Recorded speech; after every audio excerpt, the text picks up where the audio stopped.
What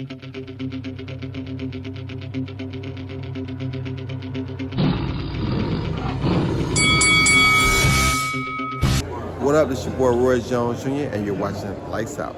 This is Faisal Khan for Lights Out, proudly sponsored by Spartans Law, and I'm delighted to be joined by the CEO of SJAM Boxing, Shane Watson. Shane, good afternoon, mate. How you doing? Very good, mate. How you getting on? I'm all right, thank you for asking. Every time I see you, Shane, you've always got the flick on point, man. I mean, obviously, I don't have that hairstyle anymore, but the question's got to be is how do you keep it so like wavy and so fluffy? It's always in a good angle. Mate, where everything else is going, I need to keep my hair up and going strong, because if I lose that as well, no one's going to be interested in me, and then my whole world's going to start crumbling. So that's the only asset I've got left, so I have to make sure I keep it on point. I don't think you're going to lose your hair, but I could not maintain it any longer. It was just too much effort, so hence why I got the barber to shave it off, and now I live a short-haired life. But yeah, Shane, very busy weekend for you guys. Obviously, you got Lerone Richards against Zachelli. You got Tommy Fletcher featuring on the Ryder Parker undercard. Very, very good way to end the year for SJAM Boxing, with all your fighters being very active. Yeah, of course. Yeah, Tommy to go 3-0 against a tough, durable guy.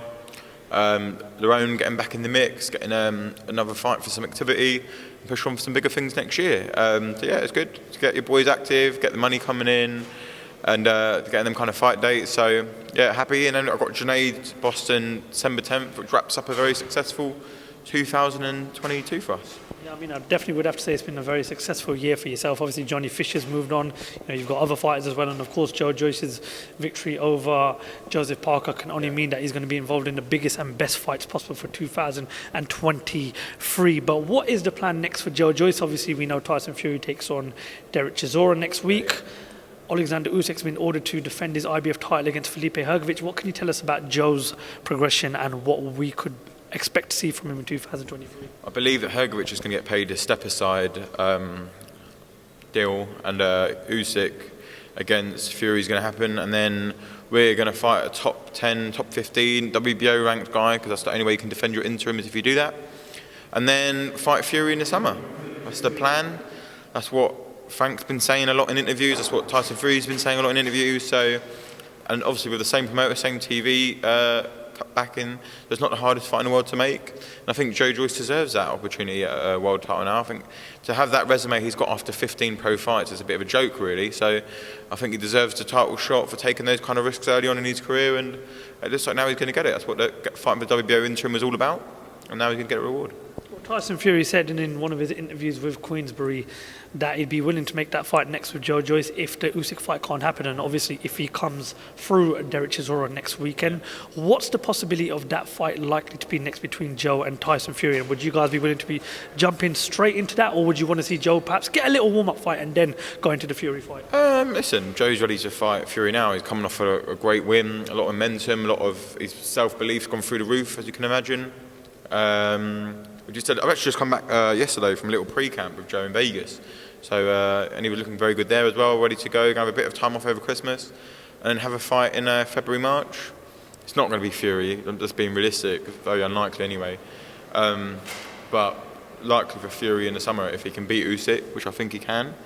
And then we can look, like a big fight maybe at Old Trafford, Wembley in the summer against Tyson Fury. So, but yeah, obviously if we did get the opportunity to fight Fury in February, March, you take it. These opportunities don't always come around, and Fury's a heavyweight we believe we can beat.